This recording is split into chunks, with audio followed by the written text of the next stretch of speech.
Yo, what's up? My name's Patrouski, and welcome to my first PokeMMO guide that is specifically aimed at Ironman account. If you don't know, that's been my pride and joy over the last few months. An Ironman account is an account that cannot trade nor use the GTL, and that changes the mechanics and changes the flow of some of the things that we need to do within the game itself. Now, main accounts can still do the thing I'm doing today, and you'll make actually about 130,000 Pokeyen profit while shiny hunting for a really cool shiny in a Diglett/Boldor, so it's definitely, you can do it as a main account, but there are generally better methods.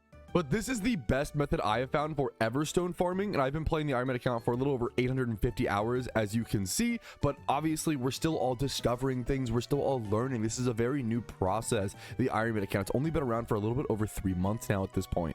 But I am able to get over 25 plus Everstones per hour with the level 3 version of this strategy. The strategy I'm going to explain has 3 different levels, level 1, level 2, and level 3, and they require different Pokemon. As an Ironman, you may not have Pickpocket Weavile like I do in today's video. That's a Pokemon that requires you just sitting around and waiting for the proper alpha spawn. There's a lot of RNG in there and a lot of timing and a lot of playing the account long enough to even have that opportunity to get something like that. So I have 2 different Pickpocket Weaviles, and that definitely plays into my efficiency. But you should be able to at least get like 13, maybe like 12 plus Everstones with the level 1 strategy.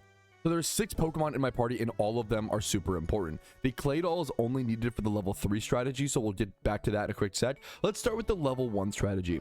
The level 1 strategy is just going to be having a Frisk Thief Pokemon. So a Bayonet, a Dusknoir is honestly better. A Dusknoir or a Dusclops is actually better than a Bayonet, because you just want a Pokemon with bulk. I actually don't regret, and I don't like my EVs on this Bayonet. I should have gone 2v2 HP, 2v2 defense in my personal opinion, because then that would have allowed me to take a bit more hits and be a lot more bulkier against the Boldors and other Pokemon alike. So just kind of a tip, if you want to do just the level 1 strategy, if you just are early to mid game and you need some Everstones to do some breeding, I recommend going for like a Dusclops type situation with Frisk as the ability and Thief as the move. This is going to allow you to enter the battle and then Frisk to see if there's an item, and then Thief every single Pokemon in that fight until you get that item. This is very, very slow, and you end up taking a lot of damage. There's a lot of problems with it. And I'll show all of these strategies in action quickly here in a quick second. I want to go through all of them at a brisk pace first. And we'll also show you guys the location that I do this Everstone farming, which is over at Driftville City in Unova. This is by far the best spot that I have found personally.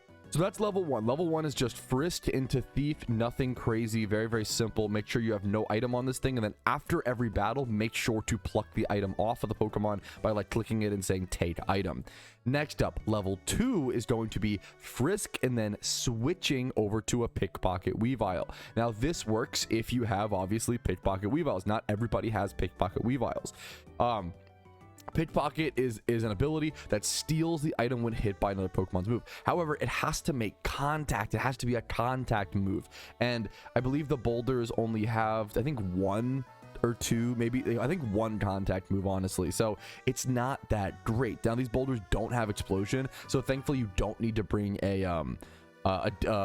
damp Pokemon to actually like be afraid of any shiny, and the shiny is really cool, so we do hope to see a shiny here one day. But level 1 Frisk Thief, level 2 Frisk, and then immediately switch over to your Pickpocket Pokemon, hope to get a proc on the switch over, and then if you don't get the proc, you start thiefing down each individual Boulder. Thiefing down the Boulders sucks as well, because a lot of them are going to have the sturdy ability, which is going to make it even harder to like clear out the horde, to like not take as much damage.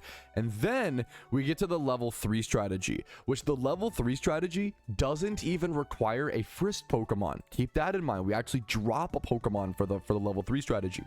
For the level 3 strategy, you use this extremely specific Claydol that I have to shout out my boy Mist. Mist was here in my Twitch chat, fellow member of the PokeMMO community. Mist was the person who theorized this strategy and came up with this very specific Claydol build once he saw me working over at the Everstone farming. What you want is you want a clay doll. With all these, honestly, you do want defense as well. Some of these, like this one, I want attack and speed. So like these are other things. You can kind of go attack and speed on the Weaviles. I recommend HP and defense. If you're gonna hard dedicate this Weavile to pickpocketing stuff, I would EV train it HP and defense. But anyways, back to the clay doll. The clay doll, you really want to have some sort of plus defense nature. Even lax works here, which is pretty rare. Usually lax would not be a good nature for something like this because it minuses Spadef, but these things don't really hit you with any special attacks, or their attacks is so low that it's not really a big deal. I think Mud Slap is technically a special move, but it'll be fine. Okay, so what we have here is we have this lax clay doll, right, with HP and defense. It's super bulky. You just need HP and defense. Its speed is nice to be able to outspeed the Boldors, and then you want to get this thing up to like as high as level as possible. I got mine at the level 80. It does not need to be level 100, which is also super nice. This clay doll is very specific. I think all of these were TMs, if not like almost all of them. You need Imprison, Smackdown, Mud Slap, Iron Defense. Extremely specific moveset. What this is going to do, you cannot have, there's no room for anything else. You have to have this moveset, okay? What this does is you're going to start the fight and click Imprison. That's going to make it so that the enemy Boldors cannot click Smackdown, Mud Slap, or Iron Defense, and then you're going to switch over to your Weavile. It's basically going to force them at this specific location. It has to be this location because they're at the perfect level for this sort of moveset to work. But at this location, if you click Imprison on a clay doll like this, it will force them into a contact move and get you your Weavile guaranteed. That's the level 3 strategy. Now, I used to, when I started level 3 strategy, I actually used to lead with Bayonet and then switch to clay doll and then click Imprison and then switch to Weavile. And I realized that so many of the Boldor swarms or hordes, so often have an Everstone. It's better to just get rid of the Frisk. It's just a waste of time. It's better to just get rid of the Frisk part entirely when using the level 3 strategy. Just go the clay doll into the pickpocket Weavile. And the more Weaviles you have here, the better. As you can see, I have 2 different ones. That does help me out here. Let me actually show you guys now how to get to these specific locations. It is a pretty specific location. Over in Driftvale City, you want to go ahead and bike up top left. I'm going to pop some repels here as well. You don't have to surf up here, but you can. It'll save you a little bit of time to just surf directly upwards. We're going to head up here, head over here, and we're going to loop around through this little grass patch. You do need surf, so I have 2 other Pokemon in my party. You need Sweet Scent, ideally PP Max. You need a Sweet Scent PP Maxed Pokemon. I have my Smeargle here. And then you need a Surf Pokemon. I have my Dragonite here. And then Fly or something like that would be ideal as well to just get back to the PC after you're done. Now, the cave itself is over here. The cave itself, to go ahead and do your Sweet Scenting, is right here. And I'll show you guys what this would look like. I would go ahead and click Sweet Scent, like so. Get my horde of Boldor. It should be 100% Boldor here all the time. A fantastic way to shiny hunt as well as Everstone farming. But this is honestly, this is just the best Everstone farming strategy that I have found. You want to go ahead and click Imprison regardless of whatever happens, you know. And now, after Imprison, they're locked into Headbutt. So they can't use all these moves. Look how fast this is. Now we just switch to Weavile. The fact that when they can't use the move as well, the fact that it speeds up the animation, the fact that it like makes the whole fight go so much faster. I would love to see a Everstone proc here on the test horde, but no, we're not that lucky. But I would say at least 50%, probably more. I think it's like 50 to 70%. It's very high. Of these hordes have at least one Everstone. It is crazy like how many of these hordes have an Everstone. Once again, it is, I would say at least half of these have at least one Everstone. Each of these Weaviles is able to take 3 different fights before going down. Once again, this is like why it was bad that my Weaviles weren't trained in HP and defense. If you're doing this strategy with only one Weavile, it's really important that it's a defensively bulky Weavile. I can kind of get away with my incorrect EVs because I have 2 different Weaviles. So each one can take 3 different hordes. It ends up being absolutely perfect for 6 Sweet Scents. I'm going to go ahead and try to get a Everstone proc to show you guys what it looks like. I've done 2 hordes so far and no Everstone. That is not great luck, but I usually am pretty lucky here. Well, of course, I turn on the camera and the luck does not want to shine today. That's okay. It's going to average out over a few hours, but it's just absolutely so important. The fact that it locks into Headbutt only here, and there we go. Now we see a pickpocket finally. Beautiful. We see the Everstone get stolen over.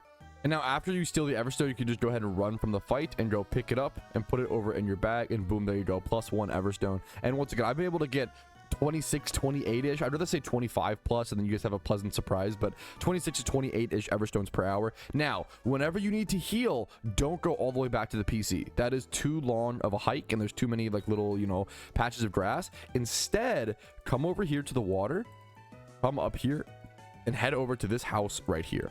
Inside this house, just so conveniently, there is this NPC, which full heals your party. So you can just run back and forth between this lady and the cave. Now you can pop repels here. You can also not pop repels here. I kind of change depending on how I'm feeling that day. If you want to be super efficient, popping repels. I kind of think popping repels honestly might be worth it here, because you're not really wasting any steps. That's the beautiful thing, is you're not like doing any steps inside the cave, right? You're just hoarding inside the cave. So you're never really wasting any of those repel steps. All those repel steps are going to go towards what you want them to do, which is block the encounters back and forth. And now you're back here hoarding once again. And that should be all different tiers of the strategy. If I think I missed anything or forgot anything, please let me know. This is my first attempt at an Iron Man specific guide, and I wanted to give you guys different layers and different options for it. It is tough since all Iron Men obviously are going to have access to different things. It's going to come down to, some people are going to be needing just a handful, like 3 to 5 Everstones to just do some early game breeding. Some people are trying to farm hundreds of Everstones for end game. It just depends, and hopefully one of these strategies works for you guys. If you like this style of content and want to see more Iron Man guides, liking the video, subscribing, even going above and beyond with YouTube memberships, Twitch Primes, PayPal, and Venmo donations, these are the kind of guides. I could be wrong, but I'm guessing things like this are not going to get the most amount of views because it's a very specific thing made for a very specific person. So they're not great for me in terms of like a, you know, financial or career-wise decision, but I also think it's really important that they're out there. I think it's really important. I've always said the reason I created this channel was to spread information about this game that I love so much. So even if it's not the most efficient thing in the world, I think it's really important, and I think it's really beautiful that people can play the game the way they want to, and I think it's really cool what Iron Men are doing. So I hope you guys enjoy. Thanks for watching once again. Have a great day, and good luck on your Everstone procs. Yo, what's up? Outro Patrouski here, and I wanted to take this time to say thank you to everyone who goes above and beyond and supports my channel. Your names are all listed here. You make it possible for me to make helpful and mildly entertaining content for the game that I love, and make it available for free for everyone to enjoy. Thank you so much for allowing me to even be here.